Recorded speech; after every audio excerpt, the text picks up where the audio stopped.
Well, the mercury isn't the only thing registering as chilly this December. Relations between Mayor Bandon Johnson and 26 members of City Council are frigid as the two sides remain deadlocked on a key feature of Johnson's 2026 budget.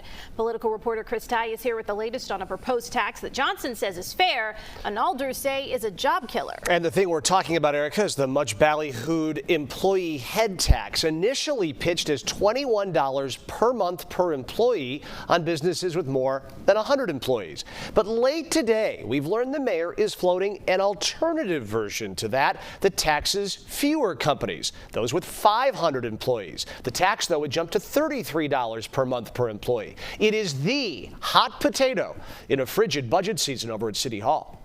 He has resorted to finger pointing. Their proposal was $300 million short. He's resorted to insults. Doubling garbage fees, coming up with scenarios that have not had any real vetting. And attacks on those of us who have dared to call out the dangerous flaws in his irresponsible budget. It's just, that's incomplete. We've done the work. The person who hasn't done the work and hasn't shown their work is the mayor. These are some of the 26 alders drawing a line in the sand over the mayor's marquee budget proposal. We can't afford a head tax in any form.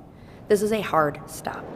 The head tax, which the mayor says will not cost jobs, was the focal point of a weekend budget session between alders and the mayor's budget team. The only person that was absent was the mayor. If we're going to make a deal, he needs to be at the table. I'm not the first mayor to send their budget director and their CFO into a room to have a conversation. And he doesn't want to be the first mayor to see a city shut down over a budget impasse. No one wants it, but it's something that I'm working overtime to ensure that it doesn't happen. Some view the city's top executive using government shutdown talk as a political instrument as a Trump-like tactic. 100%. And what you're seeing is both extremes that are in charge of their respective governments at the same time. The far left and the far MAGA. And they're my way or the highway, and that's just not how it works. In a letter to alders, Johnson refers to the council wars. Day after day. When Alderman Burke and Verdoliak got 29 votes. attempted to override Mayor Harold Washington's veto, a period of racially charged political infighting at City Hall, which some alders were outraged by. It's insulting that this mayor would say things like that. We and many more of us, the majority of the city council, have been working for weeks trying to find alternative options.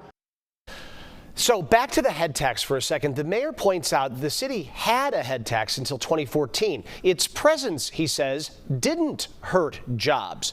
But alders say that is not true. They cite Bureau of Labor Statistics data that a job boom did occur for several years after the head tax went away in 2014. Erica, there's a full city council meeting on Wednesday. We don't expect any kind of budget green light that quickly, but they do need to get this budget passed by the end of the year. Time is ticking, and you're right. These keywords, government shutdown at the city level, a lot of residents are probably wondering what in the world is going on. It all of a sudden puts a sort of benign, boring government story on the front burner. Right. Thank you, Chris. You bet.